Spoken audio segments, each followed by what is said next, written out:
जिस पार्टी को कह रहे हो कि साहब बड़ी तरक्की की, अब आप इसकी तरक्की मानते हो कि जो रथ से चले थे वो बुलडोजर पर आ गए।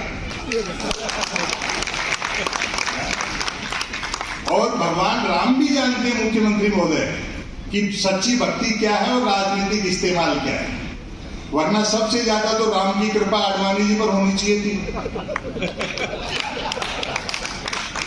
लेकिन आज भी वो अपने आप को ठगा हुआ महसूस कर रहे हैं। उनको थोड़ी पता था कि मोदी जी पांव छूने के बहाने जमीन खींच लेंगे। तो ये सत्ताएं आती हैं जाती हैं, चुनावी हार जीत कोई ज्यादा मायने नहीं रखती। असली विपक्ष सड़क पर होता है, पार्लियामेंट से ज्यादा असली विपक्ष सड़क पर होता है। तो आप उस जिम्मेदारी का निर्वहन करो। वो भी पहले किसी जमाने में ऐसे नहीं थे जैसे आज हैं।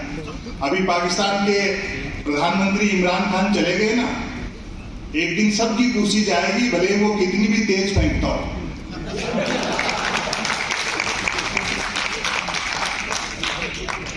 समय की अपनी सीमाएं हैं और कलाकारों को भी समय देना है। मुख्यमंत्री जी ने समय दिया, उसके लिए हम आभारी हैं। पिछले 8-9 साल से आपने एक चीज देखी होगी कि इस सरकार से सिर्फ कॉमेडियन और व्यंग्यकार ही लड़ रहे हैं और उन्हीं से ये पार नहीं पा रहे, वरना तो उनकी आईटी सेल इतनी अफवाह फैलाती है। हम उस दबाव में नहीं आते। लोग कहते हैं कि साहब पार्लियामेंट तो पार्लियामेंट, लाल किले से भी झूठ बोला जा रहा है। तो मुश्ताक अहमद यूसुफी साहब ने एक बहुत बढ़िया बात कही कि बोलने वाला और सुनने वाला दोनों जानते हो कि ये झूठ है तो ये गुनाह नहीं है। तो जब सब लोग जानते हैं इस बात को और धीरे धीरे ये भी सुधर जाएंगे, इनके लिए कौन से अलग से पेट्रोल पंप खुलेंगे। सुधरना उन सबको है। हंस करके मस्ती के साथ में इन सब चुनौतियों का मुकाबला करो। समय है, आता जाता रहता है। जैसे मेरी इमेज ऐसी बना दी कि मैं मोदी जी का विरोधी हूं। मैं तो अगर ये भूल से भी कह दूं कि मोदी जी विकास के दम पे दोबारा जीत के आए तो भक्त लोग जूता निकालते हैं कि शर्म नहीं आती, प्रधानमंत्री के बारे में झूठ बोलते हो। एक इलाज है, हंस करके टाल दो आप। अभी 2019 में जब चुनाव परिणाम आना शुरू हुए तो गुजरात से एक फोन आया, क्योंकि मैं मोदी जी के व्यंग करता रहता हूं, सिस्टम पे सवाल उठाता रहता हूं। तो मोदी जी को बढ़त मिल रही थी तो उसने कह दिया, बोले और सुनाओ क्या हाल चाल है। लेकिन मैं सहज रहता हूं, आपको भी रहना चाहिए। बोले और सुनाओ क्या हाल चाल है। मैंने कहा हाल चाल ठीक है और सुनाने का पैसा लेते हैं। फिर उसने दहला मारा, बोले फिर जीत रहे मोदी जी। मैं कहा अच्छा, हमको भी नया नहीं लिखना पड़ेगा। कई लोग ये सवाल करते हैं कि साहब आपको कोई धमकी या इस तरह की अभद्र भाषा ये वो, मगर ये सब समस्याएं सोशल मीडिया की हैं ज्यादा। सोशल मीडिया में इस्तेमाल करता नहीं, आमने सामने में इस तरह की दिक्कत ज्यादा है नहीं। आमने सामने सब विरोधियों को भी सुनते, ऐसी बात नहीं है। एक दिन एक सज्जन थे, इनकम टैक्स के बड़े अधिकारी, ऐसे सच्चा किस्सा है, मैं सहज रहता हूं। बोले संपत सरल जी, प्रधानमंत्री के लिए इतना बोलते हो, कभी न कभी छापा वापा वाले भिजवा देंगे। मैंने कहा साहब एक हिंदी साहित्यकार के घर में लाइब्रेरी में गबन के नाम पर मुंशी प्रेमचंद के गबन उपन्यास के अलावा क्या मिलेगा। और अगली जो बात कही उस पर आपकी तालियां उठनी चाहिए। फिर भी मैंने कहा ऊपर किसी के दबाव में जबरदस्ती फंसाने की कोशिश करोगे तो हम भी बीजेपी ज्वाइन कर लेंगे। दरअसल इस देश में कोई संकट नहीं, विचारधारा का संकट है, आइडियोलॉजी का संकट है। पिछले 30 साल में जो एक पैसे का भाव आया उससे हम सुविधा भोगी हो गए, उसी चीज की वजह से सारी चीजें हैं। लेकिन समय हमेशा एक साथ नहीं रहता। कहते हैं कि साहब देश में कांग्रेस कमजोर है, चुनी हुई कांग्रेस कमजोर है, बाकी सड़कों पे सब मजबूत हैं। फर्क इतना सा है कि विपक्ष की 38% वोटों से जीते, 62 के खिलाफ हैं, लेकिन विपक्ष का माइक छीन लिया गया है तो उसकी आवाज विस्तार नहीं पाती है। इसलिए कॉन्फिडेंस लेवल ऊंचा रखो। किसी शायर का एक शेर है कि होके मायूस ना आंगन से उखाड़ो पौधे, धूप बरसी है तो बारिश भी यहीं पर होगी। हमेशा आशावादी रहना चाहिए। दरअसल क्या दो चीजें हैं, पूरी दुनिया बाजारवाद के चपेट में। दो चीजें हैं, बाजार और बाजारवाद। बाजार हर युग की जरूरत है। वो आदिम अवस्था में जब मनुष्य रहता था तब भी किसी न किसी फॉर्मेट में होगा। दोनों में अंतर है। बाजार का मतलब है जरूरत के हिसाब से चीजें बनाना, बाजारवाद का मतलब है चीजें बना करके जरूरत पैदा करना। चालाक अर्थशास्त्रियों ने सारे समीकरण उलट पलट कर दिए, चुंबक के गुण बाजार में भर दिया और मनुष्य को लोहा बना दिया। आज आप बात कर रहे थे गांव में हाट बाजार नहीं लगते हैं आजकल, पहले लगते थे, बहुत सीमित रह गए। एक जमाने में हाट बाजार खूब लगते थे। आप क्या खाएंगे, क्या पिएंगे, क्या पहनेंगे, कैसा सोचेंगे, यही नहीं, आप क्या पढ़ेंगे ये तक भी कोई और तय कर रहा है। मुंशी प्रेमचंद की एक कहानी है ईदगाह, वो इसलिए पाठ्यक्रम से हटा दी गई कि गांव में मेले भरेंगे और हामिद अगर मेले से दादी के लिए चिमटा खरीदेगा तो मल्टीनेशनल कंपनियों के ब्रांडेड चिमटे ऑनलाइन कैसे बिकेंगे।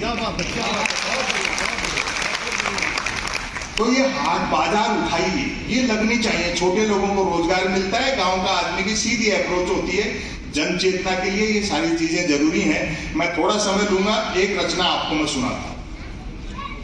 और आज की जनधारा बताया कि साहब एक छोटा सा अखबार है, ऐसा नहीं, जो छोटे अखबार हैं असल में वही मुख्य धारा का मीडिया है। बाकी जिस मुख्य धारा के मीडिया को आजकल आप गोदी मीडिया कहते हो, उसका आजादी के आंदोलन में भी कोई योगदान नहीं था, वो तब भी धंधे पे उतरे हुए थे। और टेलीविजन का आविष्कार तो 1947 से पहले हो जाता तो भारत आज तक आजाद नहीं होता। इसलिए इन चीजों में दबाव में नहीं, वो सब बाजारवाद के दबाव में वो अपना काम कर रहे हैं, अपन अपना काम कर रहे हैं। छोटे छोटे जो अखबार थे, एक गांधी जी का संस्मरण मैं आपको सुनाता हूं। साबरमती आश्रम में वो रोजाना, आज क्यों अलग ढंग का कार्यक्रम है इसलिए बात करना चाहता हूं। साबरमती आश्रम में वो रोजाना प्रार्थना के बाद में 15-20 मिनट तक लोगों के सवालों का जवाब देते थे। तो एक ने ऐसे ही कोई कह दिया कि बापू कल तो देश में ऐसा ऐसा हो गया। बोले आपको कैसे मालूम? बोले अखबार में छपी है। तो गांधी जी बोले अखबारों पे ज्यादा विश्वास मत किया करो, सबसे बड़ा अखबार वो है जो 2 पैसे का पोस्ट कार्ड है जिसपे 3 लाइन लिख करके भेजते हो।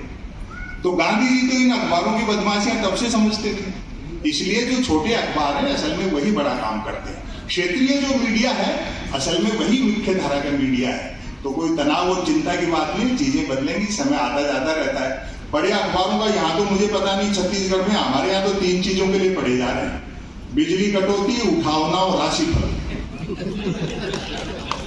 और रोज नए निकलते हैं। एक दिन तो अखबार के दफ्तर से 2 लोग आ गए, बोले संपत सरन जी नया अखबार लॉन्च कर रहे हैं, आप भी ग्राहक बन जाओ, क्योंकि अखबारों का कोई पाठक तो बनता नहीं, ग्राहक ही बनते। 1 रुपए में 16 पेज, और जो मैंने जवाब दिया 1 रुपए में 16 पेज। मैंने कहा भैया रुपया चाहे एक की जगह 2 ले जाए, लेकिन 16 पेज खाली दे जाएगा। फिर मैंने रिसर्च की कि इतने अखबार बिकते कैसे। तो अचानक एक दिन एक अखबार के दफ्तर से फोन आया, बोलो संपत सरल जी आज आपका नाम हमारे अखबार में छपा। मैं बड़ा खुश हुआ जी, आपका अखबार कहाँ मिलता है? बोले हमारा अखबार कोई होकर नहीं बांटता है, जिस किसी का नाम छप जाता है दिन भर वही खरीद खरीद कर बांटता है। जिस मीडिया को जनता के लिए मोमबत्ती होना था वो सत्ता के लिए अगरबत्ती हो गया। प्रधानमंत्री कदम ताल करते तो भी मीडिया उसको मार्च पास्ट बताता है।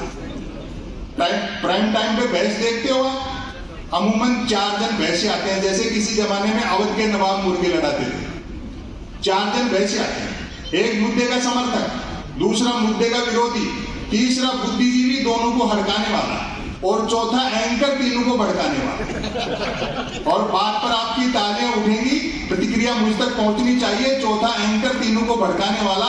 बहस होनी होती है गरीबी की रेखा पर और करते रहते रेखा की गरीबी पर। राम तो सौम्य रूप है। लक्ष्मण परशुराम संवाद आपने पढ़ा होगा मानस में, जिसमें दोनों एक दूसरे पर खूब व्यंग्य करते हैं, लक्ष्मण और परशुराम। बात जब एक सीमा से बाहर बढ़ जाती है तो रामचंद्र जी आते हैं और प्रणाम करके परशुराम को कहते हैं, नाथ संबुद अनुभंजन हारा होई के एक दास तिहारा, कि हे नाथ, हे स्वामी, इस धनुष को तोड़ने वाला यही आपका दास है। तो जो विनम्रता है, अपने किए को स्वीकारता है, वह राम है। बाकी सब ये कुछ भी करें, दुनिया मोहब्बत से चलती है। जब जंगल में आग लगती है तो न तो वो बरगद बचते हैं जो हवा को आंधी में बदलते हैं, और न वो बांस बच पाएंगे जो आपसी रगड़ से चिंगारी पैदा करते हैं। अब ये बेचारे हनुमान चालीसा कोई ले भागे और कुछ नहीं। आप तो थिएटर से जुड़े हैं, धर्म धन अन्धाई, उसमें एक संवाद है जो इस वर्तमान देश काल परिस्थिति को बहुत गहरे से व्याख्यायित करता है। युद्ध का 18वां दिन, अंतिम दिन, दोपहर बाद का समय, धृतराष्ट्र गांधारी बैठे संजय का इंतजार कर रहे हैं कि संजय आए तो खबर दे दुर्योधन जीवित है या मारा गया। 2 प्रहरी पहरा दे रहे हैं। अचानक भयावह वातावरण होने लगता है और अंधकार बढ़ता है। तो एक प्रहरी दूसरे को जो सवाल पूछता है, दूसरा जो जवाब देता है, आपको बात अच्छी लगेगी। अंधकार बढ़ते देख एक प्रहरी ने दूसरे से कहा, अचानक अंधकार कैसे बढ़ रहा है, जरा देखना तो। दूसरा प्रहरी बोला, अंधे राजा की प्रजा कहां तक देखे। तो जैसा राजा है वैसी प्रजा है। लेकिन चेहरे पे आपने देखा होगा आजकल चीजें ठीक हो रही हैं। चेहरा जो है वो दाढ़ी से लंबा दिख रहा है। बदलेंगी चीजें, समय एक जैसा नहीं रहता है। एक रचना मैं आपको सुनाता हूं, लेकिन आप लोग भी क्या थोड़ी सी अति कर देते हो एक आदमी को टारगेट करने में। ऐसा नहीं करना चाहिए। और कुछ नहीं तो प्रधानमंत्री की डिग्री पे आपने सवाल उठाए, ये मुझे भी अच्छा नहीं लगा। भाई जब सैटेलाइट लॉन्च होकर के अपनी कक्षा में स्थापित हो गया, धरती के चक्कर काट रहा है, फिर क्यों डिजाइन पे बहस कर रहे हो।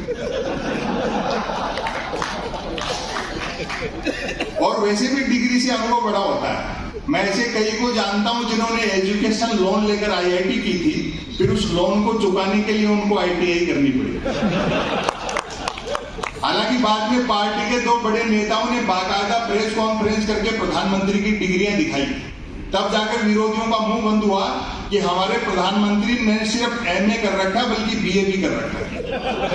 और आज मिश्र जी पूछ रहे थे, बोले क्यों सरल जी, जब प्रधानमंत्री इतने पढ़े लिखे तो मैट्रिक भी करी रखी होगी। उनको कक्का बारकड़ी सिखाते हैं। मन की बात अक्सर ज्ञान सिखाने जैसी होती है, जैसे कमल नल पर चल, कमल झटपट चल, कमल झटपट नल पर चल।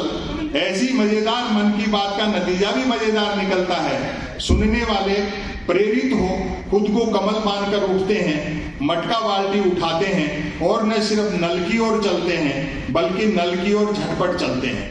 वहां पहुंचकर माथा पीटते हैं, अब व्यंग पर आपकी दाद उठेगी। वहां पहुंचकर माथा पीटते हैं कि हाय, नल से तो पानी नहीं हवा निकल रही है, अर्थात नल तो कमबख्त खुद मन की बात कर रहा है। श्रोताओं के इस रिएक्शन से प्रभावित होकर मन की बात करने वाला तुरंत अपनी अगली मन की बात शुरू कर डालता है, कमल घर पर चल, कमल झटपट चल, कमल झटपट घर पर चल। मन की बात करने वाला अनजाने में भी काम की बात नहीं करता। वह जानता है कि काम की बात करने से सब काम में लग जाएंगे, तो फिर मन की बात कौन सुनेगा। बड़ी मोहब्बत दी आपने।